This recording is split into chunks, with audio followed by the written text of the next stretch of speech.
Entonces vamos a continuar nosotros con la parte de Raman en nanoestructuras. Ahora somos los que estamos y estamos los que somos. Como les comenté el día lunes, el Raman es una herramienta realmente poderosa para nosotros caracterizar nuestras nanoestructuras. No requiere gran preparación de las muestras. Prácticamente, como tengamos nuestras nanopartículas, simple y llanamente las colocamos la colocamos sobre algún tipo de soporte, la ponemos bajo nuestro microscopio confocal Raman y hacemos la medida, ¿bien? De los detalles experimentales, pues vamos a decir que tenemos que tomar muy en cuenta que sí puede ser crítico, como ya les había dicho, es la potencia del láser. ¿Por qué? Bueno, sabemos que nuestras nanopartículas se pueden volatilizar fácilmente. Entonces, no debemos colocar una potencia que no vaya a quemar las nanopartículas. Ahora, para la parte del análisis, les comenté sobre el modelo de confinamiento zonal o el modelo de confinamiento espacial para los fonones. El modelo de confinamiento, básicamente los coloqué acá a manera de recordar. Vemos que esta es la intensidad Raman, la cual estamos acostumbrados, ¿verdad? Entonces nosotros necesitamos... gracias. No, pero para que se vea en el video mejor. Ok, entonces necesitamos conocer la curva de dispersión de los fonones. ¿De qué fonón? Del fonón que está confinado. ¿Bien? Entonces, lo que vamos a hacer ahorita es, vamos a desglosar este modelo y vamos a hacer un ajuste, un par de ajustes de las mismas láminas que mostramos el día lunes, pero aquí vamos paso a paso cómo es que se obtiene el tamaño de la nanopartícula empleando la espectroscopía Raman y el modelo de confinamiento espacial. Entonces, lo primero, obtener el espectro. ¿Bien? Una vez que nosotros obtenemos el espectro, tal cual, bien sea el técnico o el profesor o nuestro colaborador en algún otro país, que suele ser lo más común para un buen espectro Raman, nos envía la data. Nosotros graficamos la data. Típicamente graficamos el número de onda en función de la intensidad en unidades arbitrarias. En realidad, la intensidad a nosotros no nos preocupa mucho. Lo siguiente es identificar los diferentes modos vibracionales, ¿ok? Para ello, ¿cómo lo podemos hacer? Debemos recurrir a la literatura. Todas nuestras nanopartículas vienen de algún material en tipo bulto, ¿ok? Entonces, tenemos esa información y esa información tenemos que usarla. Por ejemplo, para el cadmio selenio, nosotros tenemos lo que es la curva de dispersión de fonones para el cadmio selenio en bulto. De allí nosotros vemos que en centro de zona tiene varios fonones, de los cuales activos en Raman es el fonón Elo con la simetría A2 y este otro que está acá, que es el fonón TO con la simetría A1 también. La simetría esta E1 y E2 no son Raman activas. Entonces, con esa información ya sabemos que tenemos dos fonones que esperamos ver en nuestro espectro Raman. Entonces, los ubicamos. Ok, tenemos mi fonón TO, mi fonón LO, y luego los sobretonos, es decir, las mezclas lineales de cualquier posible combinación de estos dos. Ok, una vez que obtenemos eso, ¿qué debemos hacer? Bueno, vemos nuevamente en nuestra curva de dispersión de fonones cuál de ellos es más probable a presentar un efecto de confinamiento moderado. ¿Bien? Entonces, lástima, la resolución de esta figura en realidad fue escaneada de un artículo, pero el fonón LO es el que puede, entre centro de zona y borde de zona, es el que tiene mayor probabilidad de desplazarse con el confinamiento. ¿Bien? Entonces, nosotros escogemos el fonón LO para hacer el ajuste. Em, si se da el caso de que tenemos que los dos fonones, tanto el longitudinal como el transversal, pueden presentar un efecto considerable de confinamiento, se pueden hacer los ajustes por separado, ¿ok? Y comparar los respectivos tamaños de partícula que dan. Ok, el- una, una cosa importante, aquí el fonón TO está muy cercano al pico del fonón LO. Eso nos puede dar un problema para los ajustes. Bien, por el solapamiento. Entonces, ¿cómo podemos nosotros resolver eso? Realizamos una deconvolución usando algún programa, por ejemplo, como el Origin, el SigmaPlot, por mencionar dos de pago. Eh, Realmente me disculpan los de tecnologías libres, pero no me acuerdo ningún nombre de software libre. Y una vez que hacemos la deconvolución, procedemos entonces a restar de la data original, ¿sí? Los picos o de vamos a decir que no nos interesan, ¿ok? Entonces restamos, o en este caso, solamente con que restemos el pico del fonón TO, ya podríamos agarrar entonces esta data, cortarla entre este segmento y tendríamos entonces la data correspondiente a mi fonón LO confinado. ¿Ok? ¿Cómo sé que ese fonón LO está confinado? Pues bien, el máximo del pico se encuentra desplazado con respecto a lo que se reporta para los monocristales. ¿Ok? Para un monocristal, déjame ver en la de, no, más abajo, el pico debería estar a 211 centímetros al menos 1 y nosotros acá lo tenemos alrededor de 205 centímetros a la menos 1. Entonces ahí ya tenemos un corrimiento de menos 1. ¿Bien? Es lo siguiente, bueno, acá, solamente a manera de recordarle lo que eran las intensidades de un espectro Raman, que depende de las condiciones experimentales, simetría del cristal, factor de forma más ocupación. Bueno, y entonces, como necesitamos conocer la curva de dispersión de fonones, tenemos dos opciones. Una, justo los datos de algunos, bien,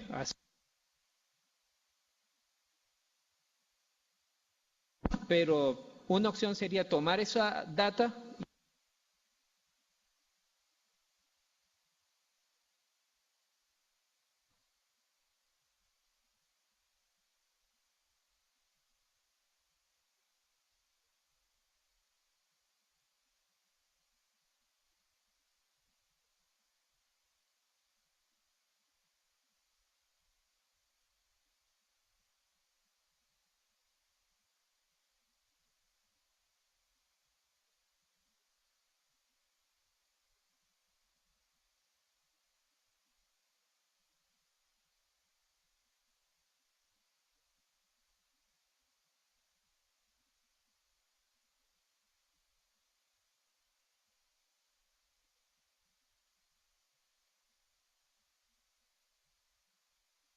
Hay algo muy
Ok, volvemos otra vez. Entonces, esos son puntos de partida para los parámetros. Ajustamos algunas opciones para introducírselos a la subrutina de ajuste seleccionamos, por ejemplo, el algoritmo que nosotros queremos, el algoritmo de Levenberg-Marquardt, que depende no solamente del gradiente, sino además también depende de la segunda derivada del error, por lo tanto nos garantiza una rápida convergencia. Fijamos el número máximo de iteraciones. Adicionalmente, bueno, cuando llamamos la función de ajuste propiamente dicho, le pasamos el nombre de nuestra función y le damos el rango de variación de nuestros parámetros. ¿Ok? Acá nosotros le colocamos como rangos de variación aproximadamente desde 5 astron hasta 100 nanómetros. ¿Por qué 100 nanómetros? Bueno, si es más de 100 nanómetros no nos interesa, por supuesto, si son nanoestructuras.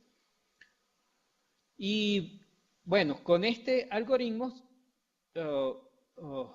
con este script, nosotros podemos hacer, lamentable que no lo veamos corriendo, pero está disponible también para los que van a ver en línea, solamente me contactan y les puedo facilitar, claro, previo acuerdo de registro para evitar posibles plagios, ¿ok?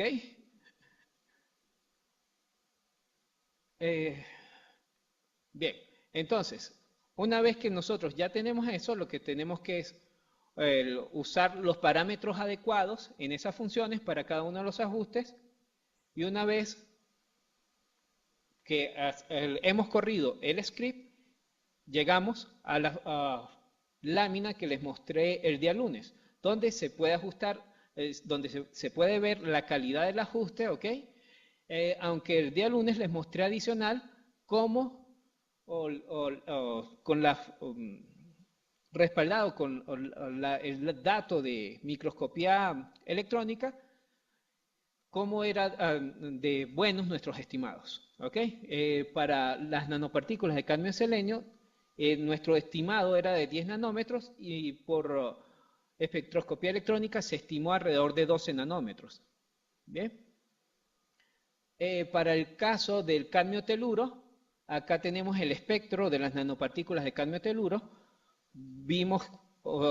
Decidimos seleccionar el fonón LO, casi que de una manera más que evidente, es el fonón que presenta la mayor limpieza, ¿ok?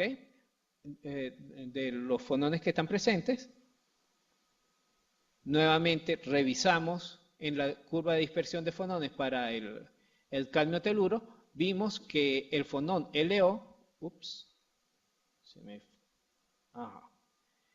que el fonón LO presenta una gran variación en el resto de la primera zona de virula. Gracias por confirmarme. Entonces procedemos a extraer la data. La extracción de la data en este caso fue mucho más fácil que en el caso anterior. Lo único que hicimos adicional fue el restarle una línea de base horizontal, ¿ok? Con la intención de partir desde cero.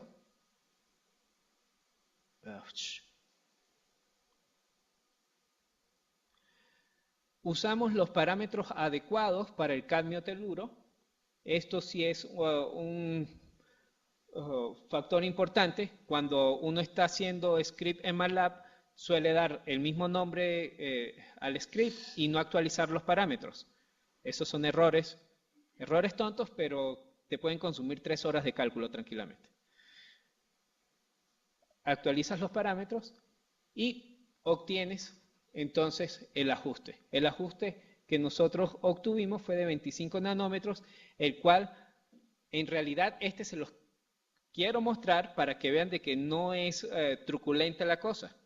Le damos un estimado de unos 10-15 nanómetros de entrada y nos da 25 nanómetros de salida, que coincidentemente es lo que nos reporta la microscopía electrónica. Los 25 nanómetros, bueno, es otra historia, pero esto es completamente sin ningún tipo de truco, ¿bien? Entonces, esta es la manera como se deben hacer los ajustes de los espectros Raman para nanoestructuras, ¿bien? Entonces, empleando el modelo de confinamiento zonal, podemos obtener información del tamaño de la nanopartícula. ¿Que podemos usar Raman para obtener solo el tamaño de la nanopartícula? No. Con la espectroscopía Raman podemos obtener información también sobre la química de nuestras nanopartículas. Bien. Podemos obtener información de sus modos vibracionales. ¿Ok? También podemos obtener información sobre transiciones fundamentales. ¿Ok? Y eso es muy importante porque, por ejemplo, podríamos obtener el valor de los, las temperaturas de transición de los magnones. Por allá, eso se pueden ver con espectroscopía Raman. ¿Okay? Los magnones son modos vibracionales asociados con fases magnéticas. ¿Bien? Entonces, con la espectroscopía Raman, en el cual no tenemos ningún imán, solamente tenemos un láser de excitación, al nosotros hacer Raman en función de la temperatura, podemos distinguir las diferentes fases magnéticas de un material. ¿Ok? Otras aplicaciones de la espectroscopía Raman, que está un poco en boga actualmente, es la imagenología Raman. Esa sí que es un poco interesante, pero me voy a... bueno.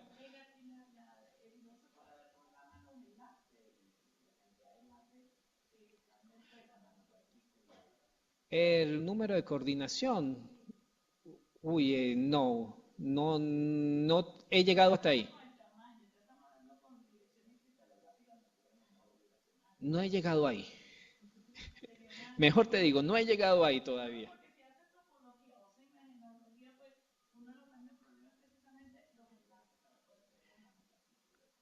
Bueno, sí, pero tomando en cuenta que el Raman es una técnica de espectroscopía óptica, ¿bien? Entonces, para llegar al nanomundo, estamos ya pasando el borde, ¿ok? De lo que la espectroscopía óptica nos permite. De hecho, con la imagenología Raman,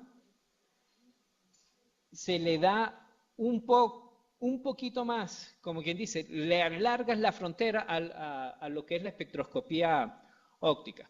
Bien, esto es una presentación de un seminario al cual asistí online de WITEC, donde nos mostraron el estado del arte de lo que es la imagenología Raman confocal.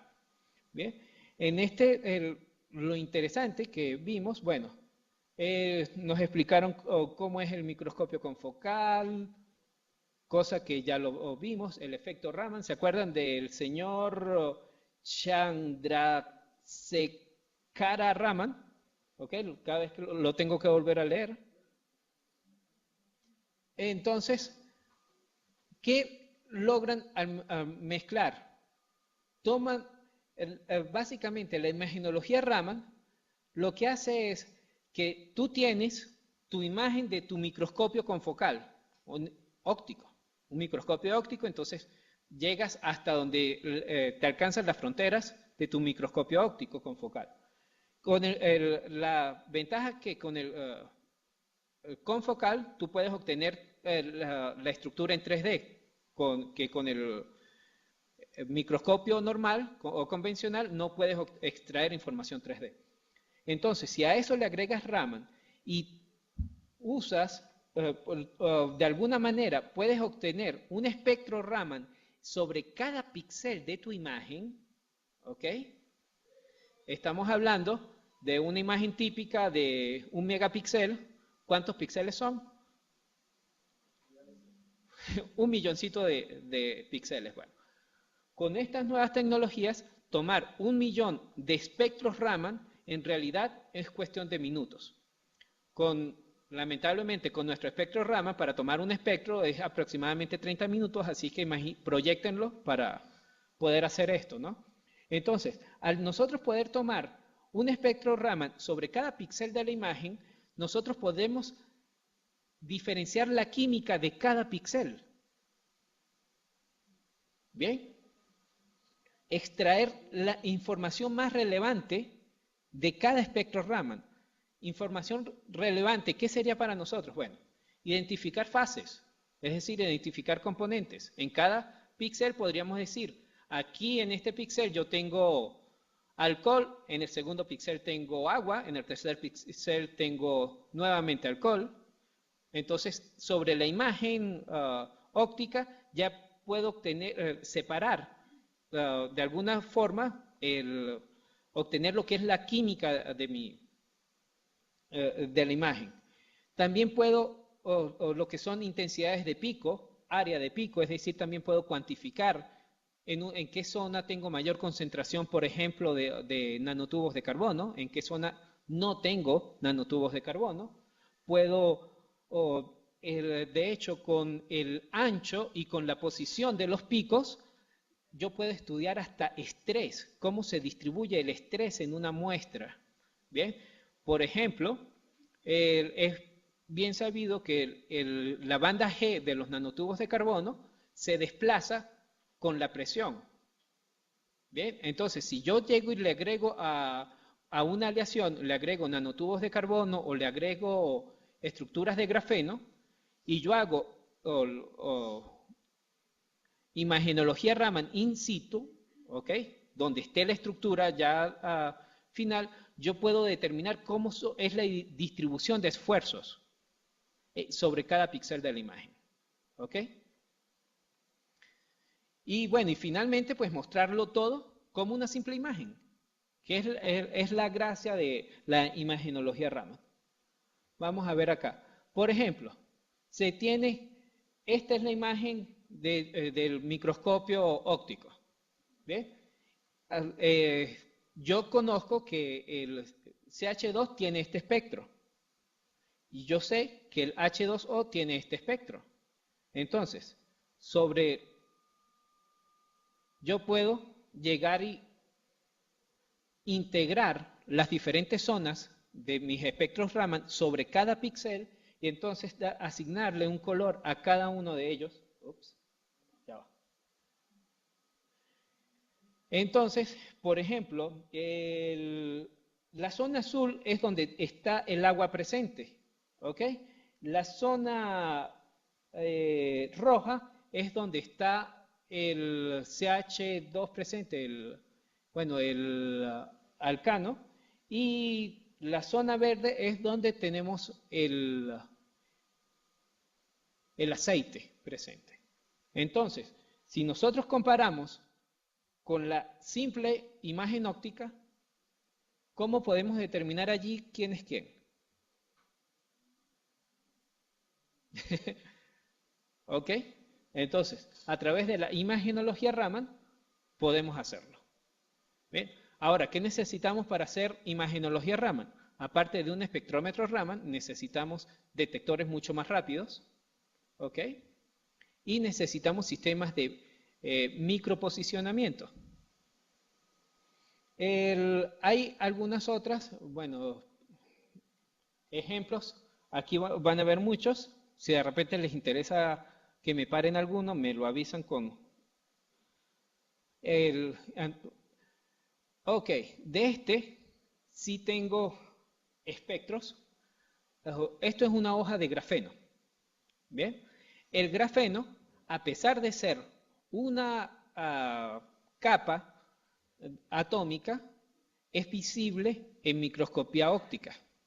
Bien, eso es algo que por lo menos a mí me dejó. ¿Cómo puedes ver una sola capa de átomos?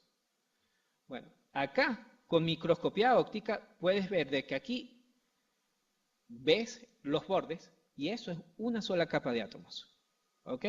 Entonces, con imagenología Raman, nosotros podemos agarrar, por ejemplo, esta hoja de grafeno, hacer imagenología sobre cada píxel y determinar dónde es que está la transición entre la parte de una sola capa atómica y la parte de dos capas atómicas.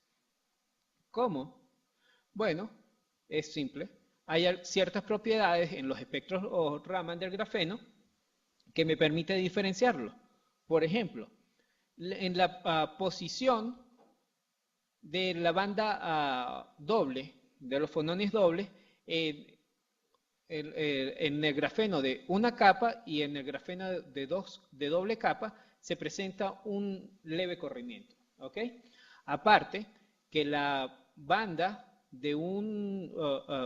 la banda G para el grafeno de una sola capa es mucho más débil que la capa, que la misma banda G para un grafeno de doble capa.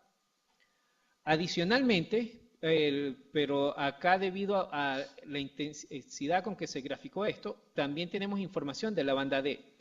La banda D está presente solo cuando hay desorden, es decir, cuando hay enlaces sigma no compensados. Bien, entonces, ¿cuándo tenemos esos enlaces no compensados? Precisamente en los bordes. En los bordes de nuestro grafeno tenemos enlaces sigmas no compensados. Entonces, si yo hago un espectro Raman justo en el borde, ¿ok?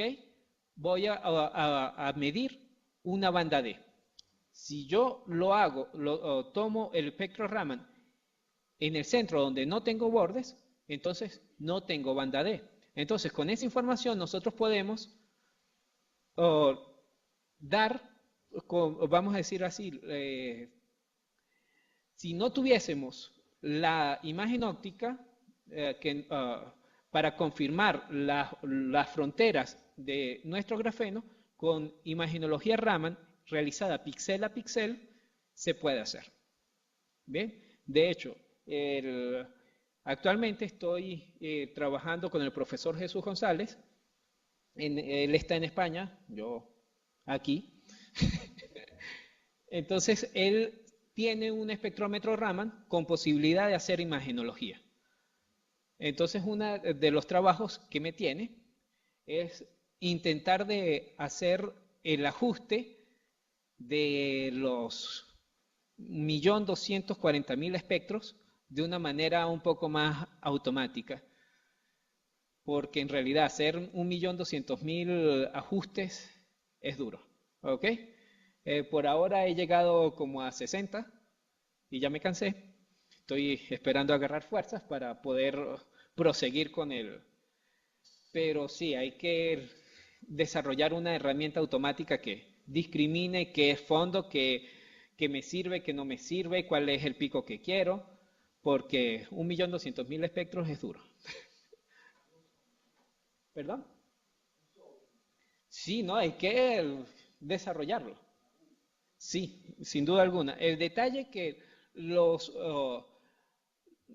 fabricantes de estos sistemas ofrecen un software, pero es muy limitado. ¿Por qué te digo que es limitado? Porque tú le dices, de una zona a otra zona es color verde, ¿ok? Y ese color verde es una capa, por ejemplo. Pero resulta que, si ustedes se dan cuenta acá, hay corrimientos que son muy pequeños. Entonces, el software que tienen estas casas comerciales no permite hacer ese ajuste de pequeños corrimientos. Y precisamente para las aplicaciones que les mencioné de ver el nivel de estrés en una aleación que tenga incrustaciones de grafeno, ese pequeño corrimiento nos da mucha información sobre el nivel de estrés en la aleación. ¿Bien? Entonces, tenemos que hacer eso. Bueno, aquí están la imagenología. Bueno, acá, por ejemplo, están graficando es con la posición lateral del... acá integran la intensidad de la línea G, ¿ok? Entonces, al integrar la parte de la línea G, no nos da mucha información sobre, los bordes se presentan muy difusos, ¿ok? Y las zonas donde tienen una sola capa de grafeno casi no se aprecian. En esta otra imagen, el grafica es el ancho a media altura de la banda de los fonones dobles. Entonces, en este caso, sí podemos distinguir con mejor resolución la parte de los fonones dobles a la parte de, perdón, a la parte de dos capas atómicas a la parte de una sola capa atómica. Bien, si yo hubiese terminado de resolver, de diseñar el software, les mostraría entonces la parte con los esfuerzos en aleaciones. Pero esa parte, me faltan como 1.100.000, eso. Bueno, aquí este es un clivaje en un material y es una imagen bien bonita. Bien, porque si nosotros vemos acá el material como ven es negro con blanco. Son granitos de negro con blanco. Una vez que se hace la imagenología Raman, miren cómo queda el cristal de bonito. Bien, podemos separar calcita ahí arriba, fluorita es lo siguiente, la plagioclase está distribuida y dentro hay una titanita y claro, hay algunos picos que no están en la base de datos. Bien, de repente esos picos que no están en la base de datos es porque son nanopartículas que están desplazadas. Bien. Bueno, otras cosas, ya van más adelante, hay unas imágenes muy interesantes. La microscopía Raman, imagenología Raman, también se mezcla mucho con la microscopía de fuerza atómica. ¿Ok? Entonces, por eso ellos también lo ponen, y de hecho es una opción que en tu microscopio, como ven acá, simple y llanamente, al cambiar un ocular, ya tienes un microscopio de fuerza atómica. ¿Ve? Pero, claro, de aquí a que podamos comprar eso, vamos a ver que bueno, esta es parte de la teoría de microscopía de fuerza atómica, no me corresponde, así que vamos a pasarla. Bien, pasémoslas más. Hay unas imágenes que me gustan, exactamente. Las identaciones. El Beaker de una identación en silicio. Entonces, en este caso, nosotros, ¿qué es eso? Eso no es más que con el microscopio de fuerza atómica nosotros hemos logrado hacer una perforación sobre un sustrato de silicio. Bien, si nosotros lo vemos, ¿okay? Allí nos da, la escala de colores nos dice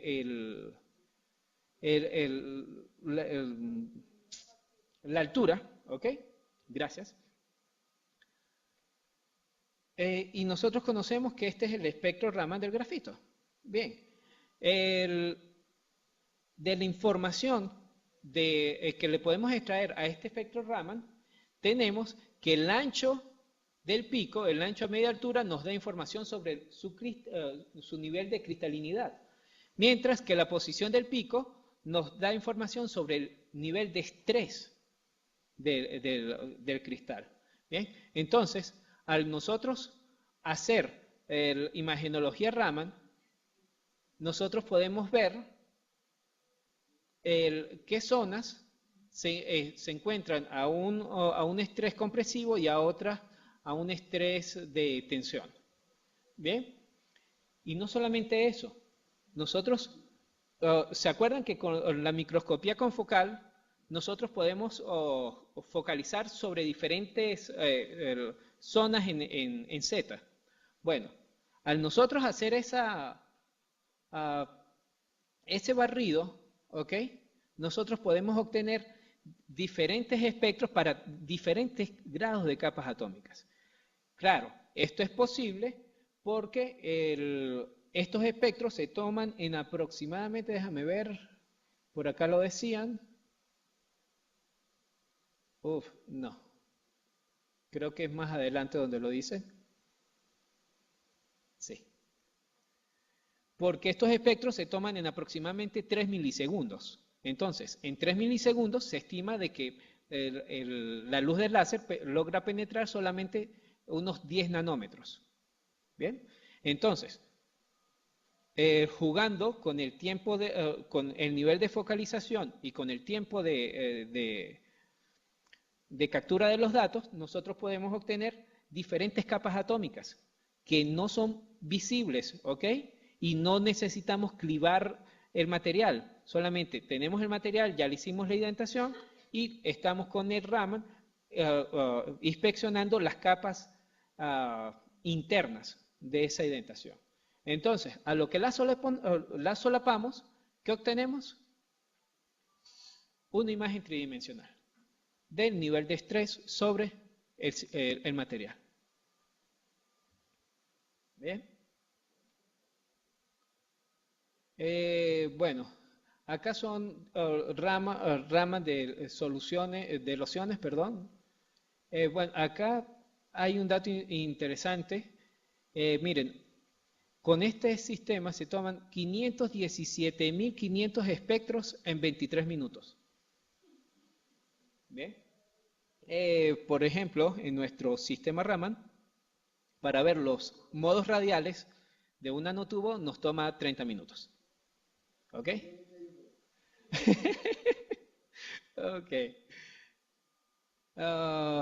Bueno, estos son en muestras biológicas. En realidad, la imagenología Raman, desde el punto de vista de la biología y medicina, les da muchas más herramientas porque se puede ver la distribución de la química en la imagen, precisamente. ¿Qué es lo que ellos buscan? Para nosotros, los nanotrabajadores, o mejor dicho, los trabajadores con nanosueldos, la imagenología Raman también nos ayuda porque nos da una aproximación del mundo nanométrico a nuestros microscopios ópticos. ¿Ok? Si nosotros pudiésemos, por ejemplo, repotenciar nuestro Raman con un nuevo sensor y una tableta de microposicionamiento, solamente con esos dos accesorios, podríamos hacer imagenología Raman y podríamos, sobre un sustrato, determinar dónde están las nanoestructuras de interés. ¿Bien? Sin necesidad de usar un microscopio de alta resolución, que se me olvidó preguntarle a la profesora Gemma cuál es el monto aproximado de un bichito de esos. Ah, baratico. Ok. ¿Perdón? Bueno, no son baratos, pero si tomamos en cuenta que ya tenemos un espectrómetro Raman de triple rejilla, que lo único que tenemos que cambiar es el sensor, que el sensor cuesta alrededor de $10.000, y la tableta que cuesta $10.000. O sea, exactamente. Sí,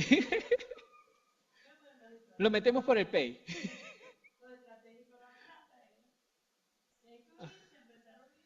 En eso estamos, en eso estamos. Estoy empezando, Leo. Cuando salga el próxima convocatoria, nos ponemos de acuerdo, ¿ok? Ok. Bueno, entonces eso fue lo que otro uso de la espectroscopía Raman que le podemos dar para nuestras nanocosas, ¿bien?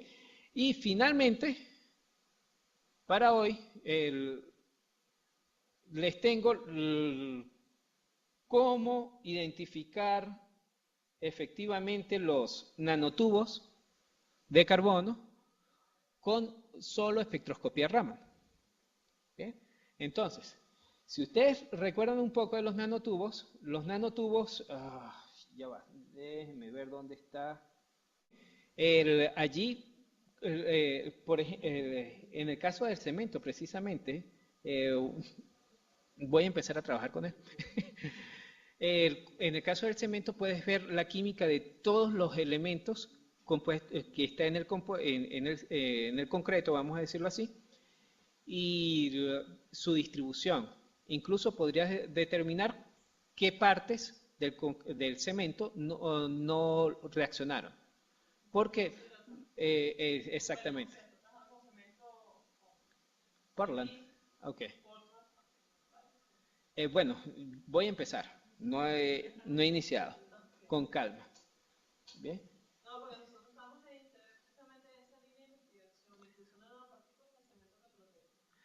Ah, ok, ok, ok.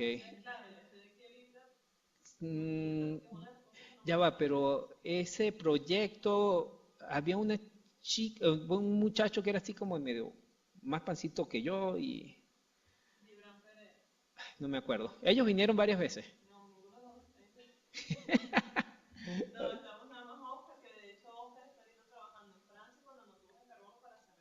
Ah, ok.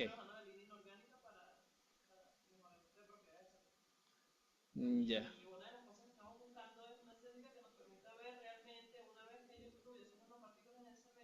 ¿Dónde están? Exactamente.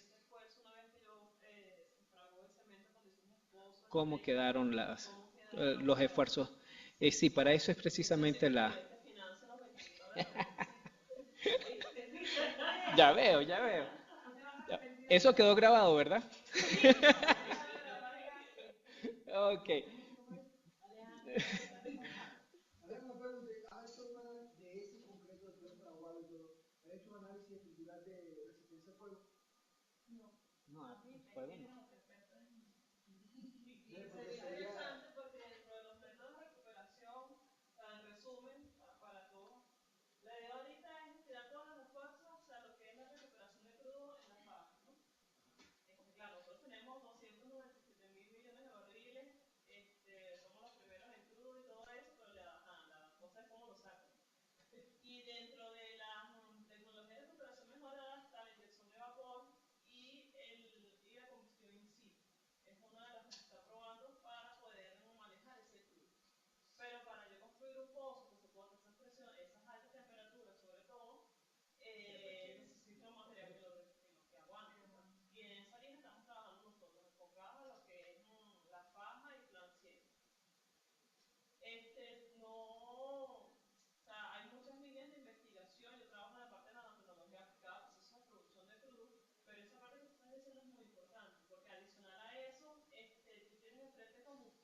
Ok. Sí.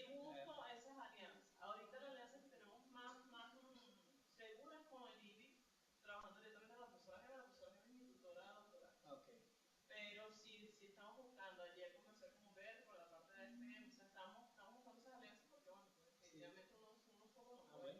Ahora hablamos.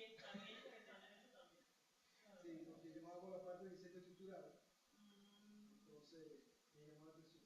Sí, no, es que el cemento hacía manera de, con nanotubos de carbono en un 10-12%, mejora lo que es la propiedad, ya va, tiene dos, una que es compresión y la otra que es tracción, creo que es. Bueno, son dos tipos de pruebas que le hacen. Pero mejora por lo menos lo que es la compresión, la mejora en un 20%. ¿Sí? 20% la mejora. Y no, y cuando le agregas, en vez del nanotubo, le pones, sí, sí, ah, bueno, sí, del Portland este tipo A, creo que es tipo 1A. Ah, bueno. Sí, mejora con partículas de silicio, mejora en un 40-45%. claro, hay muchísima investigación hacia el área de cemento para construcción civil, pero nosotros usamos un cemento como es más específico que se adapta a las condiciones boscosas. Y adicional a eso no es lo mismo colocar un cemento en la faja que colocarlo en Occidente, que colocarlo en el Furrial, o sea, son diferentes. No, porque también las condiciones de fraguado son muy importantes. Sí. El tiempo de fraguado. Pero entonces, claro, ahorita estamos como que dando un salto atrás hacia la parte de los estudios fundamentales de qué pasa en esa química de cemento. ¿Por qué? Bueno, porque estamos en la búsqueda de desprendernos de esas tecnologías foráneas y tratar de nosotros diseñar nuestras propias cosas. Y bueno, y para todo el mundo con la cuestión de la misión vivienda, hay una especie de cemento impresionante, donde tenemos un gran esfuerzo, son retos, nosotros como PDS tenemos un reto grandísimo de buscar alternativas nacionales para sustitución de importación y todo ese tipo de cosas. No, y si te da esa ventaja, esa resistencia, y la resistencia al fuego mejora notablemente, el nivel de construcción se te va a hacer mucho más económico. Sí. Hasta la mitad.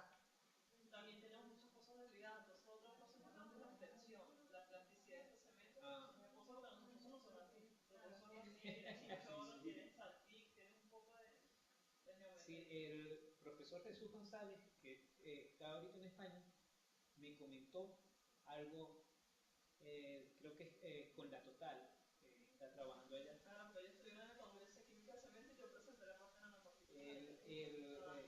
Interesados en eso, por eso me suena ese. Sí.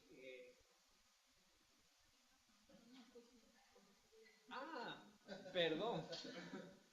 Disculpen, nos salimos completamente del audio, nos pusimos a otra cosa, a echar chistes,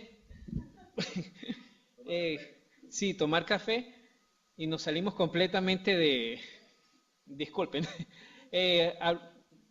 Hablamos luego de eso. Bien, lo que les quería mostrar ahora es la forma detallada cómo se pueden identificar los nanotubos de carbón empleando la espectroscopía Raman. Bien, para ello, lo primero que yo necesito es obtener el diagrama de Kataura. ¿Ok? ¿Qué es el diagrama de Kataura? Bueno, el diagrama de Kataura no es más que un diagrama en el cual se grafican las transiciones ópticas de los nanotubos en función del el número de onda de los modos radiales. ¿Ok? Para obtener esa data, pues podríamos... aquí tengo internet, ¿verdad? Pensé.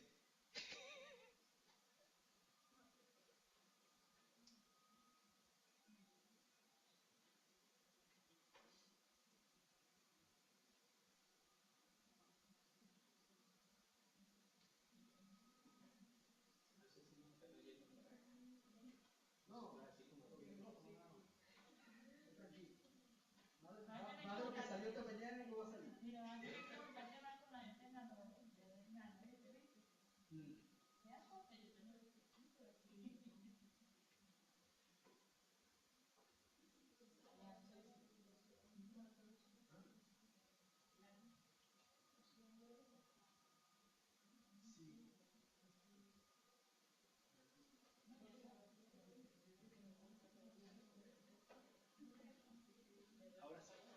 Ok, bueno, entonces ahora que ya tenemos internet, por ejemplo, para los datos, la data del gráfico de Kataura,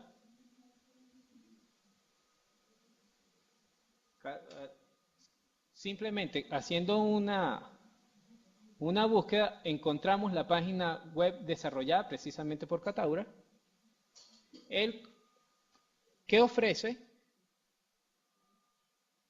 la data de sus que él desarrolló empleando el método de enlace fuerte a una hoja de grafeno. ¿Ok? Entonces, bueno, pero o sea, una opción es bajarse la data directamente de acá. Otra opción es programarlo, ¿ok?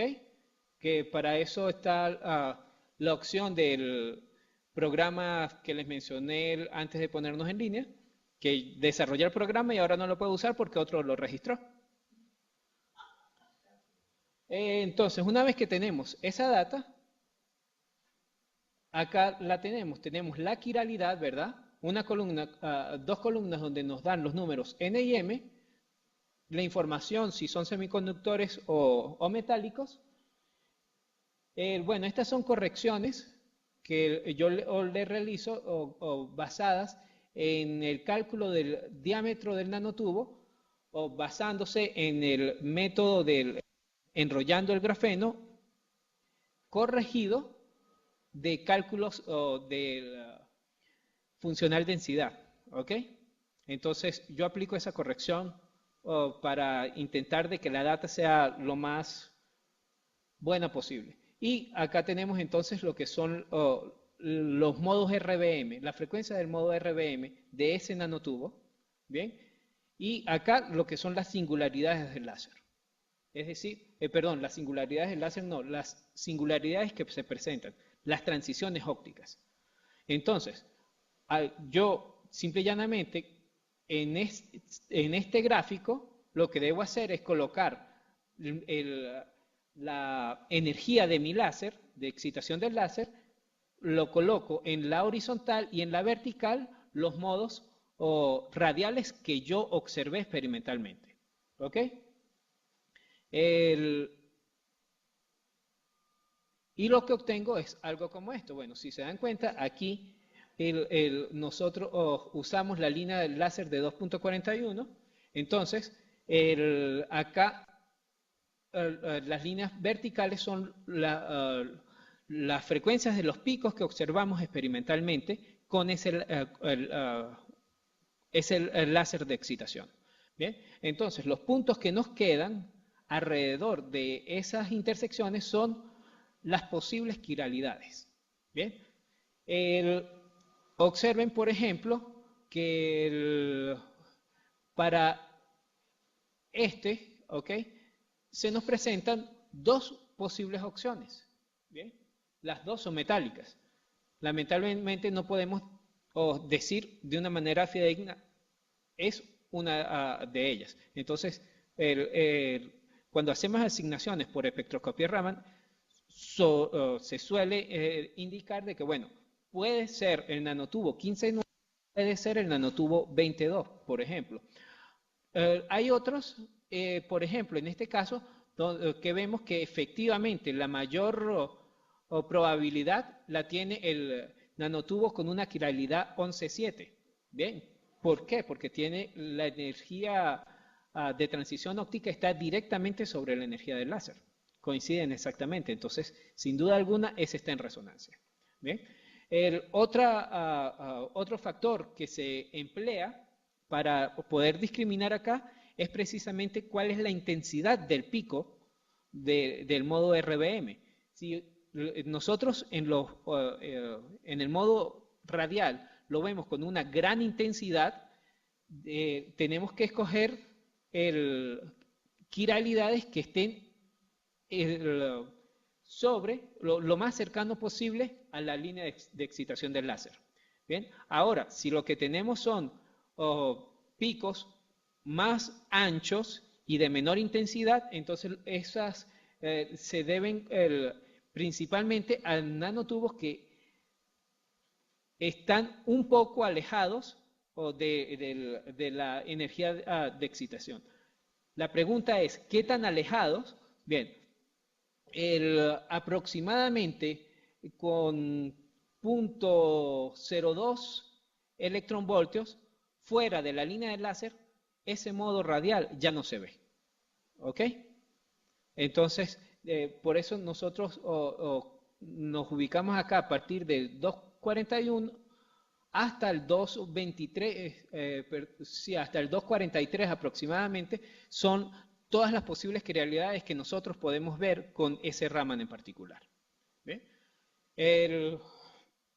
Dado esas limitantes, entonces es usual hacer ese mismo análisis con diferentes láser sobre una misma muestra, ¿ok?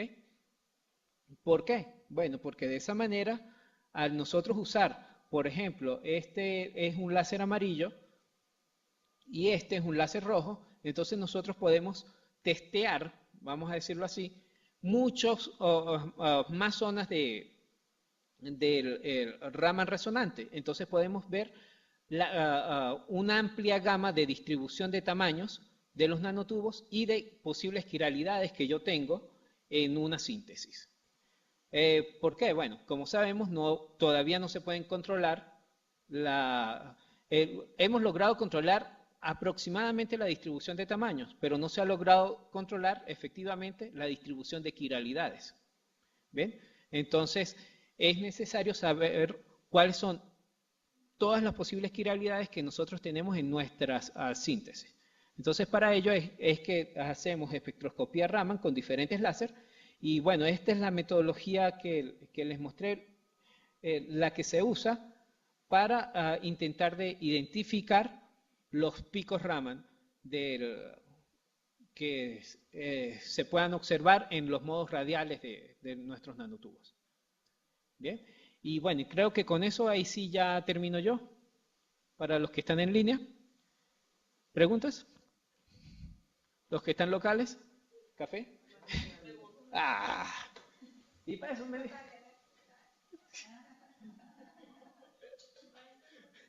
Sí, para eso nos cortaron la...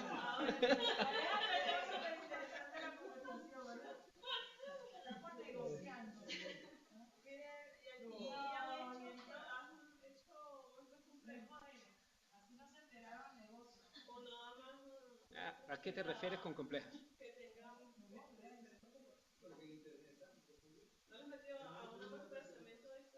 No. O sea, la idea del cemento con nanotubos, bien, la tengo desde hace aproximadamente 2 años. Bien. De hecho, el Anuar me pidió que participara en un PCP, pero yo no encontré estudiantes doctorando acá, no pude participar en ese PCP para trabajar con nanotubos en concreto precisamente, aparte de que mi contraparte francesa estaba desaparecida. No, Emmanuel Flajot, que es el que prepara los nanotubos doble pared casi que perfectos, estaba desaparecido, estaba por allá en la mitad de África o no sé dónde dando unos congresos. Entonces, el PCP teníamos 2 semanas, una cosa así, 3 semanas. A la final le dije a Emmanuel, que digo a Anuar, no puedo participar porque no tengo respuesta ni de Francia ni de doctorandos. Entonces, ahorita me van a traer de repente a finales de octubre o si no en diciembre, alrededor de unos 200 gramos de nanotubos con los cuales pienso ponerme, contacté 2 estudiantes de pregrado, uno acá en ingeniería y otro allá en ciencias, para sentarnos a ver, pero por los momentos sería ese método Portland. ¿Sí? De repente te interesa... Sí, porque es como decía Alejandro hace rato, todo lo que viene por año, lo que viene por año. Sí. Las estructuras nosotros las construimos a nuestra manera. Sí. Todas las fórmulas, los cálculos, todo eso. ¿Todavía están grabando? Por los norteamericanos. Ups. Rayos. ¿Ves? Entonces, lo ideal es que nosotros hagamos aquí nuestra resistencia. No. Y si les digo una cosa, de repente ella también se va a exaltar, ¿no? Pero por lo menos esto de las partículas de nanosílice, que es un agregado, ¿sí? Que ahorita lo encuentras comercialmente en 3/4 partes del mundo, ¿sí? Por lo menos en la Unión Europea se prohibió usar ahora el microsilicio, y ahora tienen que usar el nanosílice. Y solamente son 3 empresas en Europa que lo fabrican con una patente que es chilena. ¿Bien? No. El señor chileno desarrolló esa patente con un proyecto de PDVSA.